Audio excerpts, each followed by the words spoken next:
Application 11 చూడండి.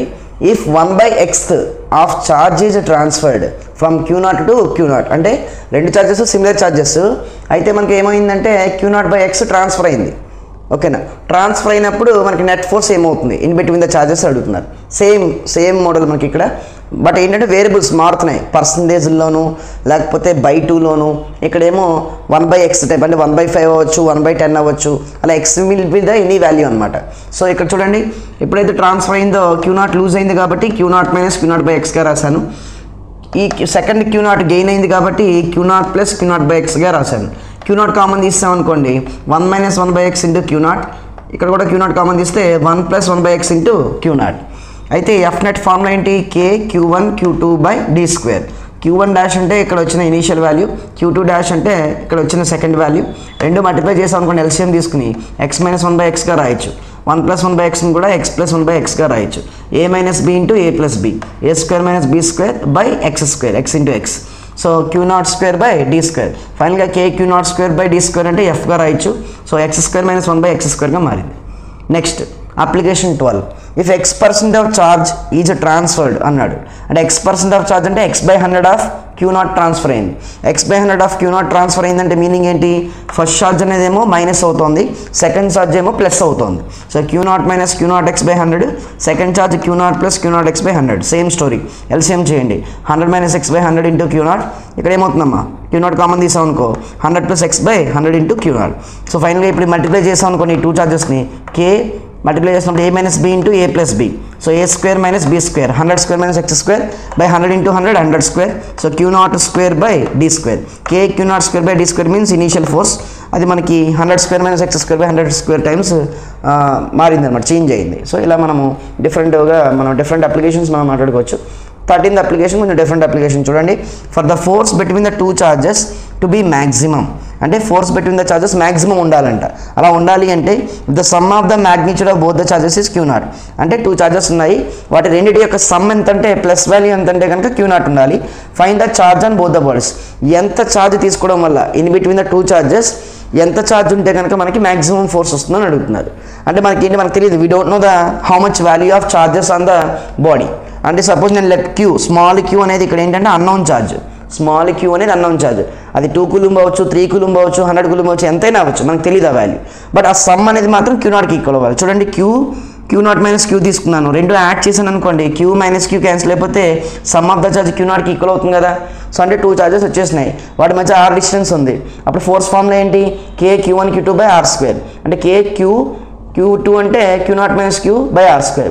So multiply చేసాం అనుకోండి inside KQ Q0/r² minus KQ into Q² అంటే a మైనస్ b/c ఫార్ములా ఉంది, a/c మైనస్ b/cగా రాశాను. ఇలా రాసుకున్న తర్వాత మనకి మ్యాథమెటిక్స్లో చెప్తారు for maximum are minimum f'(x) = 0 అని చెప్తారు. అంటే డిఫరెన్షియేట్ చేసిన వాల్యూని 0కి ఈక్వల్ చేయాలి. సేమ్ ఇక్కడ ఎవరు అన్నోన్ వాల్యూబుల్ ఎవరు? ఇక్కడ స్మాల్ q అనేది unknown, Q0 fixed, capital Q0 అని ఫిక్స్డ్ వాల్యూ, అది కాన్స్టెంట్. విత్ రెస్పెక్ట్ కాన్స్టెంట్ మనం ఎప్పుడు డిఫరెన్షియేషన్ చేయకూడదు. స్మాల్ q వ్యారీ అవుతుంది కదా, చెప్పాను కదా ఎంతైనా ఉండొచ్చు అని స్మాల్ q అనేది. అందువల్ల మనం ఏం చేయాలంటే టోటల్ ఫోర్స్ని with respect small q differentiation చేయాలి. అంటే మనకి d/dq ఆఫ్ f' అంటే ఏంటి? ఇప్పుడు స్మాల్ qకి డిఫరెన్షియేషన్ చేయాలి అంటే K Q0/r²ని కాన్స్టెంట్గా తీసుకోవాలి. అంటే qకి డిఫరెన్షియేషన్ ఏమవుతుందమ్మా 1 కదా. సో అందుకు K Q0/r² వచ్చేసింది మైనస్ ఇక్కడ K/r² అనేది కాన్స్టెంట్, Q² ఎలా ఉంది? d/dx ఆఫ్ x² ఫామ్లో ఉంది. d/dx ఆఫ్ x² ఎంత 2x కదా, ఇక్కడ x ప్లేస్లో q ఉంది కాబట్టి 2q వచ్చింది, దాన్ని 0కి ఈక్వల్ చేసాం. అంటే K/r² కామన్ తీసి అవతల పంపించేసాం అనుకో 0 అయిపోతుంది. ఫైనల్గా ఇక్కడ ఏం మిగులుతుంది? Q0 minus 2q equal to 0 వస్తుంది, అవునా కదా. K/r² కామన్ తీసి అవుట్ సైడ్ పంపించేసాం అనుకోండి రైట్ సైడ్కి 0 అయిపోతుంది. ఇక్కడ Q0 మిగిలింది, ఇక్కడేమో మైనస్ 2q మిగిలింది, ఈక్వల్ టు 0 చేసుకుంటే from that small q equal ఏమొచ్చిందమ్మా Q0/2. అంటే మనకి ఎప్పుడు మ్యాక్సిమం ఫోర్స్ ఉంటుందంటే కనుక స్మాల్ q అనేది క్యాపిటల్ Q0/2కి ఈక్వల్ అయినప్పుడు, అంటే రెండు చార్జెస్ కూడా ఏమై ఉండాలంటే Q0/2 అయి ఉండాలి, ఈక్వల్గా షేర్ అవ్వాలి. అలా అయినప్పుడు మాత్రమే మనకి మ్యాక్సిమం ఫోర్స్ అనేది ఇన్ బిట్వీన్ ద చార్జెస్ అనేది అక్కడ మనం క్రియేట్ అవుతుందని చెప్తున్నారనమాట. సో అది దాని మీనింగ్. Q0 చాలా ఇంపార్టెంట్ అప్లికేషన్ అండి ఇది, అప్లికేషన్ 13. నెక్స్ట్ అప్లికేషన్ 14 చూడండి, చాలా ఇంపార్టెంట్ ఇది కూడా. So if 2 similar charged bodies ripple, find the angle made by angle made by them with the vertical అన్నారు. అంటే తీటా ఫైండ్ అవుట్ చేయాలి. ఇది మనకి సింపుల్ పెండ్యులమ్ కాన్సెప్ట్.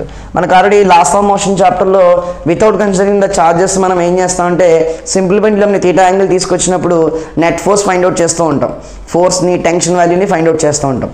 సేమ్ అలాగే చేస్తాం, కానీ ఇక్కడ ఏంటంటే ఎక్స్ట్రా టైం ఏమొస్తుందంటే ఛార్జ్ వస్తుంది. ఇప్పుడు సపోజు ఇక్కడ మనకి హ్యాండ్ ఇక్కడ ఏం చేసామంటే 2 బాడీస్ని కనెక్ట్ చేశాను. 2 బాడీస్ ఏమవుతుందంటే ఛార్జెస్ ఉన్నాయి. దీని మీద ప్లస్ క్యూ ఉంది, దీని మీద ప్లస్ క్యూ ఉంది.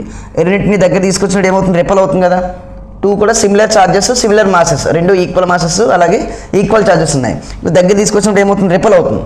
అంతే కదా, like charges are repel each other. So ఎంత రిపల్ అయిందంటే ఇది సపోజ్ తీటా యాంగిల్, ఇది తీటా అనుకుంటే ఇది కూడా తీటా అనుకున్నాను. యాక్చువల్గా ఈక్వల్ యాంగిల్గా రిపల్ అయింది అనుకున్నాను. సో ఇక్కడ చూడండి, ఎల్ అనేది length of the pendulum, L is means length of the pendulum. ఇప్పుడు ఇది తీటా అనుకుంటే ఇక్కడ చూడండి, ఇక్కడ తీటా అనుకుంటే ఆల్టర్నేట్ యాంగిల్స్ ఈక్వల్ కాబట్టి ఇది కూడా తీటా అవుతుంది. అంటే మనకి ఇక్కడ టెన్షనల్ ఫోర్స్ ఉంటుంది కదా, స్ట్రింగ్స్లో ఉండేది టెన్షనల్ ఫోర్స్. అంటే టెన్షనల్ ఫోర్స్ ఎలా డివైడ్ అవుతుంది, along the theta T cos theta, opposite theta T sine తీటాగా డివైడ్ అయింది. అలాగే ఇక్కడ మనకి ఏమవుతుంది, రిపల్సివ్ ఫోర్స్ కదా, 2 చార్జెస్ దగ్గర తీసుకొచ్చినప్పుడు రిపల్సివ్ ఫోర్స్ క్రియేట్ అవుతుంది. ఆ repulsive force is nothing but electrostatic force అనమాట. ఎఫ్ఈ అనేది ఎలక్ట్రోస్టాటిక్ ఫోర్స్. చూడండి, టీ సైన్ తీటాకి ఆపోజిట్గా ఎఫ్ఈ ఉంది. టీ కాస్ తీటాకి మనకి వెయిట్ ఎప్పుడు కూడా డౌన్వర్డ్ యాక్ట్ అవుతుంది. ఇక్కడ మాస్ అనేది మాస్ ఆఫ్ ద బాబ్ కాబట్టి, ఎం అనేది మాస్ ఆఫ్ ద బాబ్ కాబట్టి వెయిట్ ఎంజీ డౌన్వర్డ్ యాక్ట్ అవుతుంది. ఆ ఎంజీ కాంపోనెంట్ ఏమో టీ కాస్ టీ ఎక్కువ అవుతుంది. అలాగే ఇక్కడ చూడండి, L value, so length of the pendulum L, theta angle చేస్తుంది అంటే ఈ డిస్టెన్స్ ఎంత అవుతుందండి, ఎల్ సైన్ తీటాయే కదా. మనకి రైట్ యాంగిల్ ట్రయాంగిల్ కనిపించింది అక్కడ. రైట్ యాంగిల్ ట్రయాంగిల్లో మనకి ఎల్, ఇదేమో ఎల్ సైన్ తీటా, ఇదేమో ఎల్ కాస్ తీటా అవుతుంది. సో అలాగే ఈ డిస్టెన్స్ కూడా ఏమవుతుందంటే ఎల్ సైన్ తీటా అవుతుంది. అంటే టోటల్ డిస్టెన్స్, అంటే డిస్టెన్స్ బిట్వీన్ ద చార్జెస్ క్యూకి మధ్యలో డిస్టెన్స్ ఎంత ఉన్నట్టే, ఎంత ఉన్నట్టు అంటే కనుక L sine theta plus L sine theta 2L sine theta, nothing but R equal to లేదా D equal to 2L sine theta. 2L sine theta ఎలా వచ్చిందో అర్థమైందా? ఏదో వచ్చిందంటే ఎల్ అనేది తీటా యాంగిల్ చేస్తుంది, ఎల్ అనేది తీటా యాంగిల్ చేస్తుంది కాబట్టి ఆపోజిట్ సైడ్ ఏమవుతుందంటే L sine theta, adjacent side L cos తీటాగా రాస్తాం. తెలుసు కదా మీకు మ్యాథమెటికల్ ఆపరేషన్ ఇది. అంటే L sine theta plus L sine theta ఏమవుతుందంటే 2L సైన్ తీటా అనేది డిస్టెన్స్ బిట్వీన్ ద చార్జెస్కి ఈక్వల్ అవుతుంది. అయితే మనకి ఏం కావాలి, ఫ్రమ్ ద అబోవ్ ఈ డయాగ్రామ్ నుంచి మనం ఎలాంటి కండిషన్స్ రాసాము, టీ కాస్ తీటానేమో ఎంజీకి ఈక్వల్ చేశాను, టీ సైన్ తీటానేమో ఎలక్ట్రోస్టాటిక్ ఫోర్స్ ఎఫ్ఈకి ఈక్వల్ చేశాను. నాకు ట్యాన్ తీటా కావాలంటే నేను 2 డివైడ్ చేశాను అనుకోండి. సపోజ్ ఇది ఈక్వేషన్ 1, ఇది ఈక్వేషన్ 2 అనుకుని 2/1 చేసాం అనుకోండి. 2/1 చేస్తే ఏమొస్తుంది, FE/mg వస్తుంది. FE అంటే మీనింగ్ ఏంటి, KQ²/R². Q1 Q2 by R². Q1 Q2 అంటే సింగులర్ చార్జెస్ కాబట్టి Q² బై R అంటే ఏంటి, డిస్టెన్స్ బిట్వీన్ ద చార్జెస్. అది ఆల్రెడీ మనం ఫైండ్ అవుట్ చేసాం, 2L సైన్ తీటా వచ్చింది. So 2L sine theta whole square by mg. So ఇలా వచ్చింది అనమాట. నెక్స్ట్ ఫ్రమ్ దిస్ ఫార్ములా ఇప్పుడు tan తీటాని KQ²/4L² sin² తీటా ఇంటూ mgని మనం ఈక్వల్ చేసినప్పుడు Q² కావాలి నాకు. డినామినేటర్ పార్ట్ లెఫ్ట్ సైడ్ తీసుకెళ్ళిపోయాం అనుకోండి, ఏమొస్తుంది, mg tan theta, mg tan theta అంతే కదా, mg డివైడ్ అవుతుంది, లెఫ్ట్ సైడ్ వస్తే మల్టిప్లై అవుతుంది. mg tan తీటా ఇంటూ ఇక్కడ k మల్టిప్లై అవుతుంది, లెఫ్ట్ సైడ్ వస్తే డివైడ్ అవుతుంది కదా, 1/k into 4L² sin² theta square చేసాం. అయితే మనకి k అంటే 1/4πε అన్నాడు, 1/k ఏమవుతుంది, 4πε అన్నాడు అవుతుంది. నాకు ఛార్జ్ కావాలి, square coming to right side ఏమవుతుంది, రూట్ కదా. సో ఇక్కడ మనం రూట్ అప్లై చేసినప్పుడు ఏమొస్తుంది చూడండి, రూట్ 4L² sin² తీటా అంటే 2L sin తీటా అయిపోతుంది. ఆల్రెడీ ఇక్కడ మనం స్క్వేర్ రూట్ క్యాన్సిల్ అయిపోతుంది కాబట్టి 2L sin తీటా వస్తుంది. సో దీనికి రూట్ అప్లై చేసి అనుకోండి, root mg tan theta into 4πε అన్నట్టుగా వచ్చింది. అది ఛార్జ్ వాల్యూ అడిగితే కనుక, అలా కాకుండా తీటా వాల్యూ అడిగితే ఈ రిలేషన్ అప్లై చేయాలి, ఛార్జ్ ఇచ్చేస్తాడు ప్రాబ్లంలో. అయితే మనకి ఇప్పుడు సపోజ్ టెన్షన్ కావాలంటే సపోజ్ ఈక్వేషన్ 1ని 2ని స్క్వేర్ చేసి యాడ్ చేశాను, 1² + 2² చేశాను. 1² + 2² చేస్తే cos² theta plus sin² theta 1 square coming to right side root కాబట్టి రూట్ ఆఫ్ mg² + FE²గా మారింది. FE² అంటే మీకు ఆల్రెడీ తెలుసు, KQ²/R². R అంటే 2L sin theta whole square. So cos theta ఏమవుతుందండి, ఫ్రమ్ ఈక్వేషన్ 1 mg/t అవుతుంది. టెన్షన్ కావాలంటే mg/cos తీటా అవుతుంది.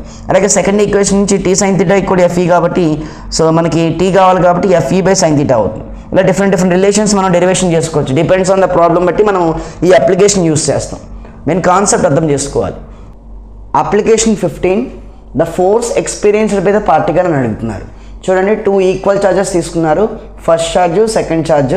So between them distance is d. అయితే ఒక small particle Q0 having the small Q0 charge place చేశారు ఏ డిస్టెన్స్లో from the second charge.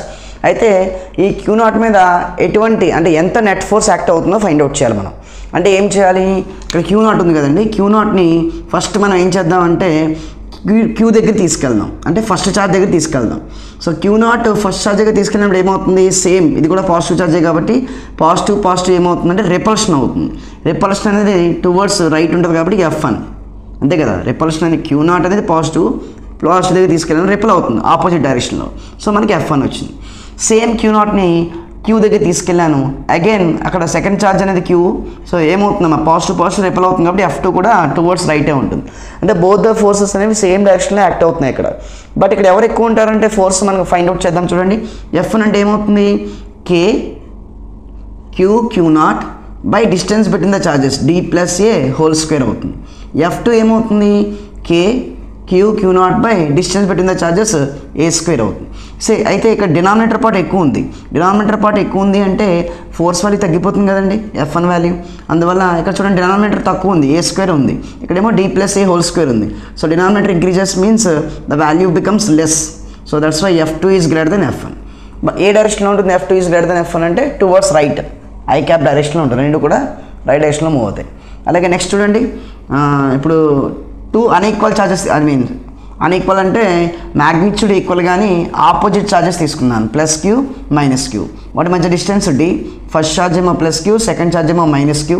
అయితే ఒక small particle having small charge Q0, అది ఏ డిస్టెన్స్లో ప్లేస్ చేశాను సెకండ్ ఛార్జ్ నుంచి, నెట్ ఫోర్స్ ఎలా యాక్ట్ అవుతుంది చూడండి. ఫస్ట్ నేను ఏం చేశానంటే ఈ Q0ని +Q దగ్గర తీసుకెళ్ళాను. ఏమవుతుంది రిపల్షన్ కదా, ఏ డైరెక్షన్లో ఆపోజిట్ డైరెక్షన్లో. అందువల్ల ఏమవుతుంది ఇలా తీసుకెళ్ళాను, ఇలా రిపెల్ అవుతుంది, పాజిటివ్ రిపల్షన్ కదా టువర్డ్స్ రైట్ F1. సేమ్ Q0ని సెకండ్ ఛార్జ్ దగ్గర తీసుకెళ్ళాను, ఏమవుతుంది అట్రాక్ట్ అవుతుంది. Q0 దగ్గర తీసుకెళ్ళాను -Q, ప్లస్ మైనస్ అట్రాక్షన్ కదా, అట్రాక్షన్ ఏ డైరెక్షన్లో ఉంటుంది టువర్డ్స్ -Q డైరెక్షన్లో ఉంటుంది కాబట్టి F2. అయితే మీరు అబ్జర్వ్ చేస్తే F1 వాల్యూ ఏమో K Q0 by distance between the +Q and Q0 D+A whole square. F2 ఏమో ఏమవుతుంది K Q0 బై డిస్టెన్స్ ఏమవుతుందండి A². అయితే ఎవరు ఎక్కువ ఫోర్స్ ఉన్నట్టు డిస్టెన్స్ వాల్యూ తక్కువ ఉంది కాబట్టి F2 value will be more compare to F1. Body moves in negative I cap direction అన్నారు. ఎందుకు F2 ఎక్కువ కాబట్టి నెట్ ఫోర్స్ అనేది ఇక్కడ హయ్యర్ ఫోర్స్ డైరెక్షన్లో మూవ్ అవుతుంది కాబట్టి హయ్యర్ ఫోర్స్ అనేది ఇక్కడ లెఫ్ట్ ఉంది కాబట్టి -I క్యాప్ డైరెక్షన్లోనే మనకి పార్టికల్ అనేది మూవ్ అవుతుంది. Next 17th application. ఇప్పుడు +Q0 ఎక్కడ ప్లేస్ చేశారు అంటే small particle having charge +Q0 in between the 2 equal charges మధ్యలో ప్లేస్ చేశారు, కరెక్ట్గా ఈక్వల్ డిస్టెన్స్లో 6. ఈ +Q0ని 1 దగ్గర తీసుకెళ్ళాను, ఏమవుతుంది రిపల్షన్ అవుతుంది, రిపల్షనే కదా ప్లస్ రిపల్షన్ టువర్డ్స్ రైట్. +Q0ని సెకండ్ ఛార్జ్ దగ్గర తీసుకెళ్ళాను, అగైన్ ప్లస్ రిపల్షన్ కాబట్టి టువర్డ్స్ లెఫ్ట్. అంటే ఈక్వల్ ఛార్జెస్ అంటే ఈక్వల్ ఫోర్సెస్. F1 ఏమవుతుంది formula K Q0 by R². F2 కూడా K Q0 by R². But opposite డైరెక్షన్లో వస్తున్నాయి కాబట్టి నెట్ ఫోర్స్ వాల్యూ 0 అయిపోతుంది. అంటే బాడీ ఎలా ఉంటుంది ఈక్విలిబ్రియంలో ఉంటుంది, అంటే ఈదర్ ఇన్ యూనిఫామ్ మోషన్లో కానీ రెస్ట్లో కానీ ఉంటుంది అనమాట పార్టికల్. అయితే చూడండి 18th application very important. So derivation ఉంటుంది, జాగ్రత్తగా వినండి. So is the motion of the shown body is SHM అంటే ఏంటి, simple harmonic motion. When displaced through X from its equilibrium position, calculate time period అని అంటున్నారు. So time period find out చేయాలంట. చూడండి same 17th ఉన్న డయాగ్రామ్లానే తీసుకున్నాను, but నేను ఇక్కడ చేసింది ఏంటంటే ఈ Q0ని sum X displacement towards right move చేశాను. టువర్డ్స్ రైట్ మూవ్ చేయడం వల్ల ఏమైంది, ఇక్కడ డిస్టెన్స్ ఏమైందంటే D-X అయింది, ఇక్కడ డిస్టెన్స్ ఏమైందంటే D+X అయింది, అంతే కదా. ఎందుకంటే మిడ్ పాయింట్ దగ్గర అయితే కనుక D డిస్టెన్స్లో ఉంది ఈక్వల్ ఛార్జెస్ మధ్యలో. బట్ ఎప్పుడైతే X డిస్ప్లేస్ చేశానో టువర్డ్స్ రైట్ వచ్చేసింది కాబట్టి సెకండ్ ఛార్జ్ నుంచి D-X డిస్టెన్స్లో ఉంటుంది, ఫస్ట్ ఛార్జ్ నుంచి D+X డిస్టెన్స్లో ఉంటుంది. అప్పుడే F1 ఫార్ములా ఏమొస్తుంది K Q0 by D+X whole square, అంతే కదా. Distance between the first charge Q0, second ఛార్జ్కిను Q0కి డిస్టెన్స్ ఎంత D-X అని చెప్పాను, అంతే కదా. ఈ టోటల్ D అండి, Dలోంచి X తీసేయండి అంటే D-X అవుతుంది. ఎందుకు డిస్ప్లేస్మెంట్ చేయడం వల్ల పార్టికల్ అక్కడ డిస్టెన్స్ తగ్గిపోయింది. సో మీరు అబ్జర్వ్ చేసే డినామినేటర్ పార్ట్ తక్కువ ఉంది కాబట్టి F2 value higher value, F1 value lower value. అంటే F net అంటే ఫార్ములా ఏంటి మనకి F2 - F1. So F2 - F1 చేశాను ఇక్కడ చూడండి, K Q0 by 1 by D-X whole square -1 by D+X whole square. LCM చేసామనుకోండి A+B whole square -A - B whole square అంటే 4AB వస్తుంది. బై డినామినేటర్ పార్ట్ మల్టిప్లై చేసుకుంటే కనుక A - B ఇంటూ A+B కాబట్టి A² - B² whole square వస్తుంది. అయితే ఇక్కడ మీరు అబ్జర్వ్ చేస్తే మనం డిస్ప్లేస్మెంట్ చేసింది చాలా తక్కువ compare to distance between the charged particle and charges. So x displacement will be very less value, very less, small displacement చేసాం అంతే కంపేర్ టు ఆ డిస్టెన్స్ కన్నా. X far less than d కాబట్టి ఎఫ్ నెట్ ఏమవుతుందంటే అక్కడ డినామినేటర్లో ఉన్న X ప్లేస్లో 0 రాసేసుకోండి. న్యూమినేటర్లో ఉన్న ఎక్స్ కావాలి, ఎందుకు అంటే మన మోషన్ డిఫైన్ చేయాలి ఎస్హెచ్ఎం అవుతుందా లేదా అని. అందుకు న్యూమినేటర్లో ఉన్న పార్ట్ని అలాగే ఉంచేసాను. డినామినేటర్లో ఉన్న ఎక్స్ ప్లేస్లో 0 రాసుకుంటే మనకి ఏమవుతుందంటే 4d/d⁴ వస్తుంది. d² అని d⁴. d⁴లో క్యాన్సిల్ అయిపోతే కనుక k³ d³ ఇంటూ 4 అలాగే అవుట్ సైడ్ ఎక్స్ రాశాను.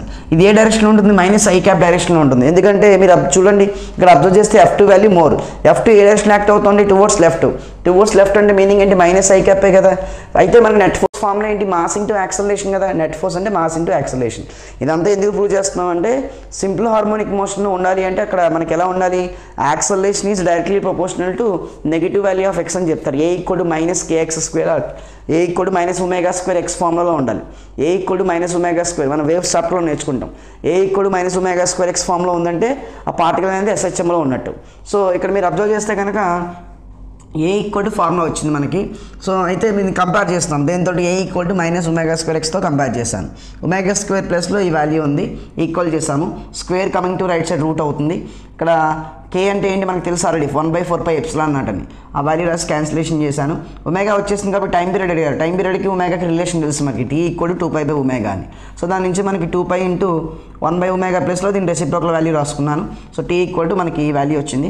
ఇక్కడ మనకి చూడండి మీరు అబ్జర్వ్ చేస్తే ఈ 2 ఉంది కదండి, లోపలికి వెళ్తే 4 అయిపోతుంది కదా. అందుకు 4πε0m0 dq/q² రాశాను. ఫ్రీక్వెన్సీ ఏమవుతుంది? రెసిప్రోకల్ ఆఫ్ టైం పీరియడ్ కదా, అంటే ఈ వాల్యూని రెసిప్రోకల్ చేయండి. 1/π × √q/4πε0m0 dq. చాలా ఇంపార్టెంట్ అప్లికేషన్ చూసుకోండి. డెరివేషన్ ఫస్ట్ నేను నెట్